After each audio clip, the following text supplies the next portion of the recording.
Smileys Plastering, providing award-winning plastering and rendering services for over 25 years.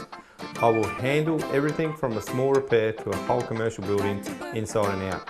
Get a free quote day or night and every job gets a Smileys touch. Give us a call on 0417 730 926 or visit the website smileysplastering.com.au.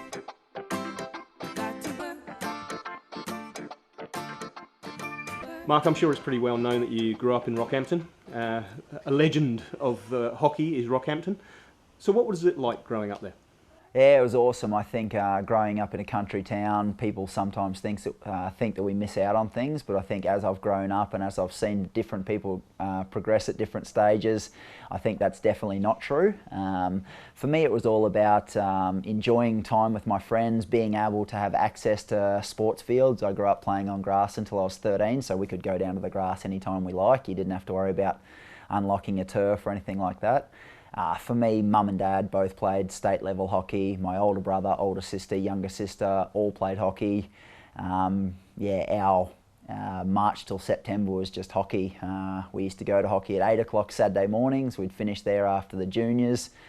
Finish there at 12:30 every Saturday. We'd go home to grandma's house for a cream bun and a sandwich before mum and dad went for seconds and firsts for themselves, and us kids used to fall asleep normally in the hockey centre at night. So for me, it was just a family experience. It was what all my mates did. We played hockey in the winter and summer in the cricket, and cricket in the summer, and that's what we did. So I loved it. I don't think I missed out on anything, and yeah, for me, I suppose when I think back, I think it toughened me up a little bit. Playing against men at an earlier age is one of the biggest things that I think helped me progress.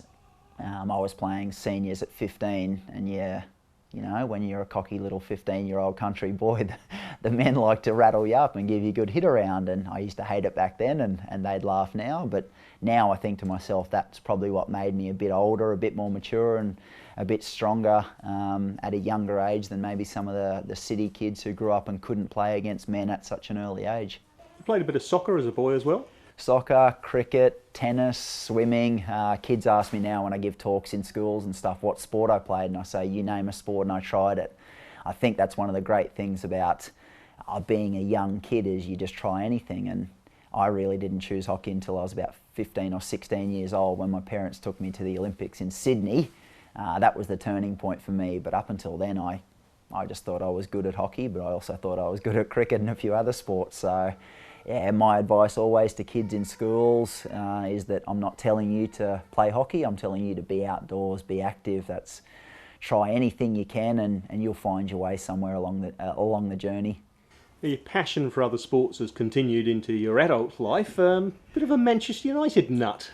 I am, yeah. I love Manchester United. In 1991, my next door neighbours, when I was 7, moved over from Manchester, bought a property next to mum and dad's. We lived out on an acreage, so there's only 3 places within about 5 kilometres. They moved in, and he bought me a Ryan Giggs cap in 1991, his first year, and a Manchester United history of VCR. And I've still got it. It's my favourite VCR that I've ever watched. I've asked mum and dad to try and get it put onto DVD. I've got every Manchester United jersey probably since then, 1991, so a long time. I don't know, I just love it, and probably my passion for it grew when I started playing in Europe. When I played for Rotterdam, you know, you get the games every weekend at the same times, not at midnight, it's every Saturday at 12:45, you know, or 3 o'clock, so that probably drove my passion a little bit for Manchester United. You see yourself playing in front of a crowd that big every week? Oh, I'd love to. We played in front of what we thought was the greatest thing ever at the World Cup in The Hague. That was a hockey stadium, dropped into a soccer field, and was 16,000. They get more to training. Brisbane Lions as well. Now, got a bit of an inside path to that one, haven't you? Yeah, we have, yeah. Through our Hockey Queensland connections with Christy Lepich, went to the training with the boys the other day. Obviously, it's hard living over in Perth in the little fishbowl here with West Coast and Freo, but Brisbane Lions probably through 2001, 2002, 2003, when every young boy wanted to support the Lions when they were winning.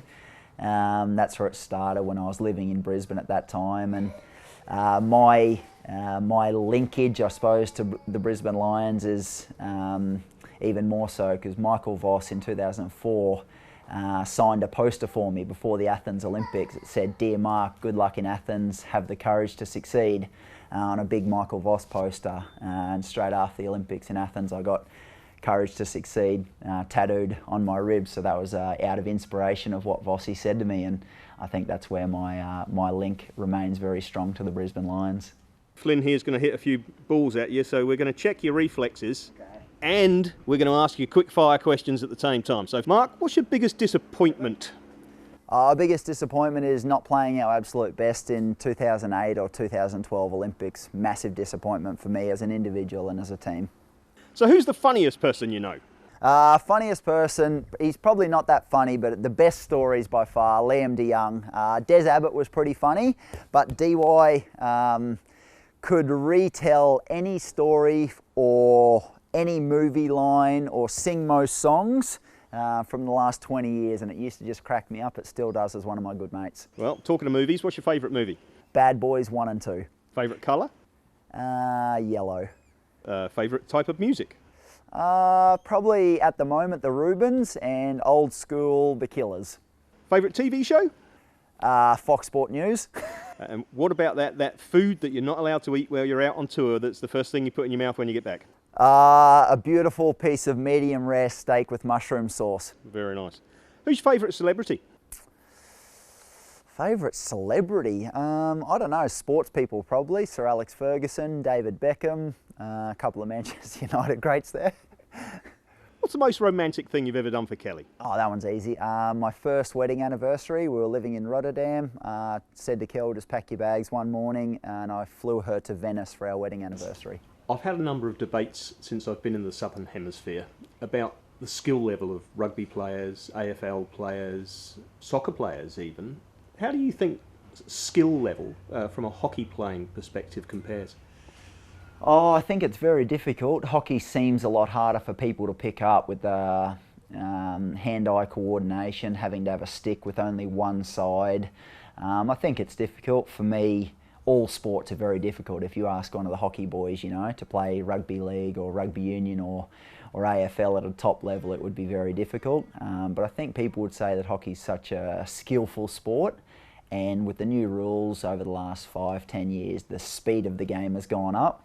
The intensity that we play at is so high and probably can only be matched by a very few amount of sports around the world. So I definitely don't get into debates about which is the best or the hardest sport. I'm very happy with being a hockey player, but I also respect the other guys when I try and dribble or header a soccer ball. I want to go one step further. There's a gold medal on the line.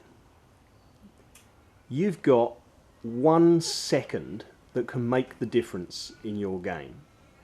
In comparison to a swimming race or a running race, you know if you're the fastest man on the planet, there's a good chance you're going to win that.